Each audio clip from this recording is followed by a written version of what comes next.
Okay, let's talk about that moment. Yeah. You likely remember really tense scene in the chamber. Yeah. You had Miss Jasmine Crockett looking very poised, very collected. And she's facing down this Congress lawyer.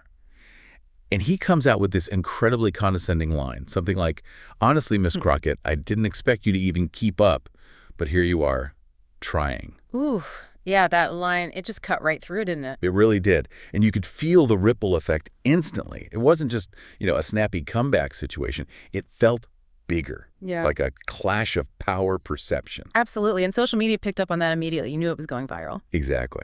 So today we've gathered a whole range of sources, articles, expert commentary, communication studies, even some psych research on this specific confrontation. Right. And we want to go beyond just retelling the story. This is a deep dive. We're looking at what our sources actually reveal about why it hit such a nerve. What were the stakes, really? Who were these people? Yeah. What about the personalities involved? Yeah. And that response from Crockett? A masterclass, really. We want to unpack all of that and the ripple effects using the material we've collected. And that's so important, isn't it? Because we live in this age of just information overload. A 10-second clip can define everything. Totally.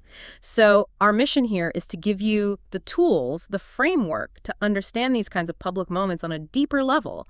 What are the strategies? What's going on psychologically? And what does it mean long-term according to the research? Okay, let's dig in. Part 1.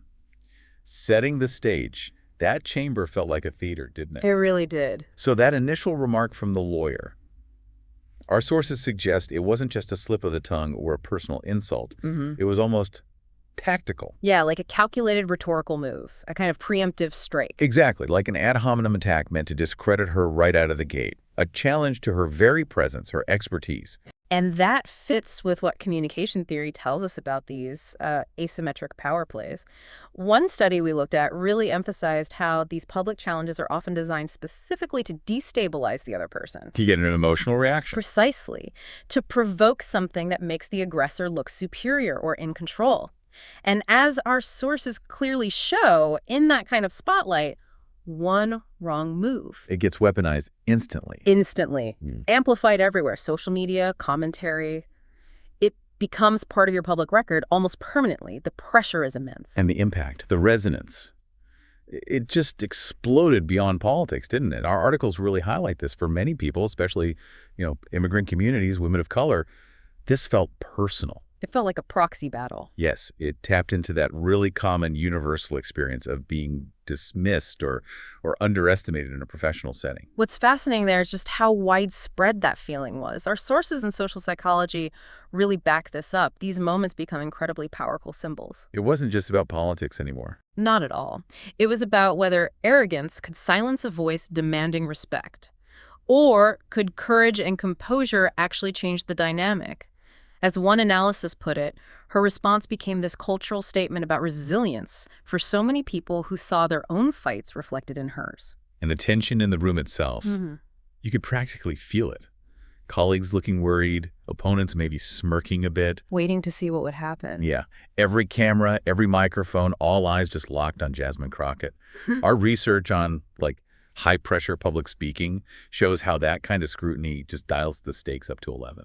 And this wasn't just routine business, was it? Our sources, especially those looking at historical political clashes, they frame this as a moment where the very norms of public discourse felt like they were on the line. You could feel that anticipation. Yeah, that quiet hum. It signaled that this small interaction, this micro event, was about to have some major macro-level implications. It really underlines how these public moments shape our whole understanding of what leadership looks like. Okay, so let's look at the people involved. Part 2. The personas. First, the lawyer, the architect of the mockery. Our sources paint him as someone whose whole career was built on this kind of sharp, maybe even theatrical style, audacious gestures commanding the room. He had a certain charisma, the sources say. Yeah, an energy that definitely got attention. Right. But also maybe a sense of entitlement.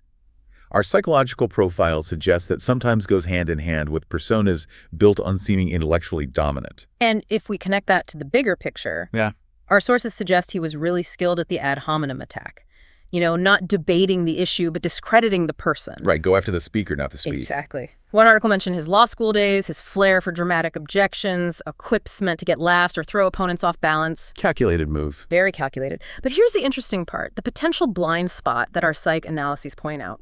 That hubris, that overconfidence, can easily tip into cruelty. And the more someone relies on that kind of theatrical dominance, maybe the more fragile their position becomes when they face real substance, real composure. And digging into his background, based on some biographical pieces and records we found, there were hints of this already. Little cracks. Oh, like what? Whispers about overconfidence leading to mistakes in other cases. Maybe a smirk held a bit too long, or a laugh that didn't quite cover up tension. Our sources flagged these as signs that the persona wasn't quite bulletproof. Right. It's like showing up with overwhelming force, hoping to intimidate, but Sometimes a precise response is much more effective. Exactly. Okay, now let's shift to Jasmine Crockett. The force they couldn't intimidate. Her story, based on the biographical pieces we reviewed, is really one of resilience. What did our research show about how her background prepared her for this? Well, the sources really emphasize this concept of self-efficacy. It's this belief in your own ability to handle things. It seems her life experiences really fostered that. Like growing up in a community where maybe voices like hers weren't always heard? Exactly. Seeing her parents navigate obstacles with determination. It's not just a personal anecdote. Our sources see a pattern here. Early adversity can build incredible resolve. And her academic path? Law school. Facing subtle discrimination, but excelling anyway. Right. It honed her skills, not theatrics, but precision, clarity, a real commitment to justice. She built a reputation for substance. And here's where it gets really interesting, right? Our analyses keep pointing to her ability to command attention without raising her voice, just grounding everything in truth, evidence, ethics. A total contrast to the lawyer's approach. Totally. And what really stands out, according to the communication studies we looked at, is that calm composure under fire. It's more than just a skill. It felt like a strategic choice. Learned through experience. It seems so. A lifetime of dealing with skepticism, with dismissal, taught her that a measured, dignified response could actually be more powerful than shouting back. And this raises a key question, doesn't it? How does that lived experience, that resilience, create a kind of poise that theatrics just can't touch? And how it turns moments like that into opportunities for leadership. Exactly. Moral leadership, even. Okay, let's get back to the confrontation itself. Part 3. The moment and the response. The climax. Right. The lawyer leans in again, really doubling down on the condescension. He says something like, "I suppose we should all be grateful for the effort, Miss Crockett." That patronizing tone. Even if it falls short of the standards expected here. And then, "It's admirable, really. You've certainly tried." But words can only carry one so far without substance. Our sources call this almost a classic gaslighting move. Trying to make her doubt herself. Yeah, but she didn't bite. Watching the footage again, her composure is striking. Steady breathing, that little, almost faint smile, not smug, just aware, ready. And our psych analyses suggest that visible calm probably threw him off. It created cognitive dissonance. His dominant strategy wasn't working. You could see it. His confidence just flickered. The smirk wavered. There was even a mention of a bead of sweat. The whole room just held its breath. And then she speaks. So calm, it was almost shocking. Her voice was deliberate, measured, but it had this authority that just filled the space. What did she say first? "Thank you," she starts, polite but firm, "for reminding us all why respect is earned, not assumed." Wow. Simple, direct. Landed softly. But our sources on rhetoric say the precision was like a scalpel. It just cut right through the tension, grabbed everyone's attention. And that precision, as those rhetorical analyses show, is often way more effective than just shouting back, right? It disarms because it doesn't play the aggressor's game. It's like an intellectual counter move. Exactly. The analysis highlights the timing, the pauses, the moral authority she projected. It wasn't just a comeback. It felt like, as you said, a symphony of dignity. Yeah. She let the words sink in. Methodically dismantling his whole approach. You could see the lawyer was rattled, cameras clicking like crazy, reporters knew this was something special, and social media, of course, was already lighting up, hashtag Crockett stands, things like that. And she didn't stop there. No. Her tone got a little firmer. It's easy to mock words when one refuses to listen, to diminish voices when one fears accountability, and to perform arrogance when one lacks understanding. Ooh, turning the tables completely. Yeah. Making it about his shortcomings. Then she hits him with this. Public service is not about theatrics. It is about responsibility. It is not about belittling others to prove dominance. It is about lifting communities, upholding justice, and speaking truth with integrity. Powerful framing. And he actually tried to jump in there, tried to interrupt her. Really? How did she handle that? Just held up a hand. Yeah. Calmly, but with total authority, and said, "Please, let the record reflect that integrity cannot be overshadowed by arrogance." Wow.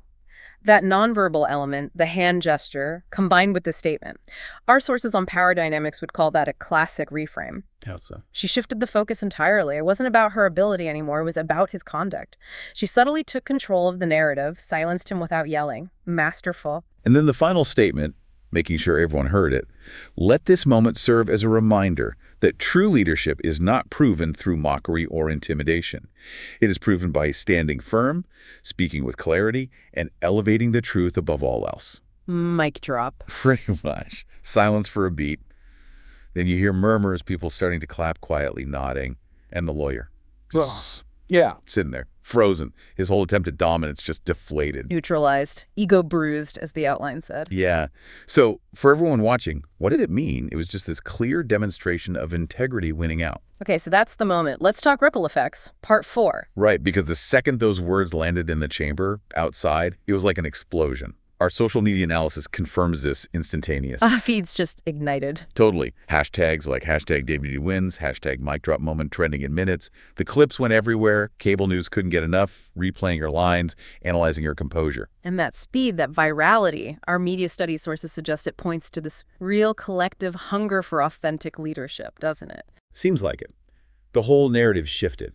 It became this symbol of, arrogance versus accountability in public life. And what about the lawyer? His reputation took a hit. Big time. Suddenly, under scrutiny, colleagues whispering about the misstep, even his allies had to admit he looked vulnerable. And that really raises the question, based on our research into public trust, how strong is a persona built mostly on mockery when it bumps up against real integrity? It crumbles pretty fast, it seems. Often, yes. Yeah. Faster than one built on actual substance. And conversely, Jasmine Crockett. Yeah. She became more than just a legislator in that moment. Celebrities, influencers, everyone was sharing her story. She became this potent symbol of resilience, of justice. Especially perhaps for those communities who often feel dismissed or underestimated. Exactly. Her calm strength just validated so many people's own experiences. And our sources on social movements, identity politics, they really highlight that. These moments create a kind of collective validation. It hits on identity, pride, the desire for fair treatment in a way that goes way beyond just politics. It resonated emotionally. Deeply. And her response, as analysts pointed out, almost became a kind of template. A model for how public figures could deal with arrogance and intimidation. By staying composed. By staying composed, relying on principle, letting integrity be the loudest voice in the room. It was a practical demonstration of moral courage in action. So as things settled, her reframing of the whole thing really stuck. That quote noted in the follow-up articles, "Dignity cannot be stolen, courage cannot be silenced." And public service is a higher calling than ego or theatrics. That became the enduring lesson. Exactly. And our deep dive really confirms that core takeaway. Real strength isn't in the mockery, it's in the composure. Real power is about responsibility. Her example pushed people, other leaders maybe, to think about their own methods. For sure. Reminded everyone that respect. Well, it's earned. It's not just assumed or demanded through bluster. It showed how authenticity, smarts, and moral courage can absolutely counter mockery and even shift public expectations of what leadership should be. Sometimes the quietest voice makes the biggest impact. So wrapping up this deep dive, it's pretty clear, looking at all our sources, that Jasmine Crockett's response wasn't just a quick comeback. It was, well, strategic seems too cold, but it was deeply principled. A statement. A transformation. Yeah. She turned that attempt to mock her into this powerful lesson about courage, integrity, dignity. A moral win, plain and simple. It just reaffirmed that those things, principle, clarity, dignity, they actually have power in public life. And that's why looking closely at these moments through the lens of research is so valuable. Right. It reminds us that leadership, the real kind our sources point to, isn't about the loud threats or the theatrics. It's about staying calm, being clear, and having the guts to stand up for what's right. It's about values over ego, principle over provocation. Defending justice, even when it feels like the world just wants to tear you down or laugh. Definitely. So here's something to think about for you listening. If one moment like this, one display of principled composure, can make such waves getting analyzed, inspiring people, shifting expectations across the country, what about the quieter moments? What silent acts of dignity do you see, or maybe even embody yourself in your own life? Right. Could those also be shaping things, maybe shaping history, in their own quiet way, one affirmation at a time?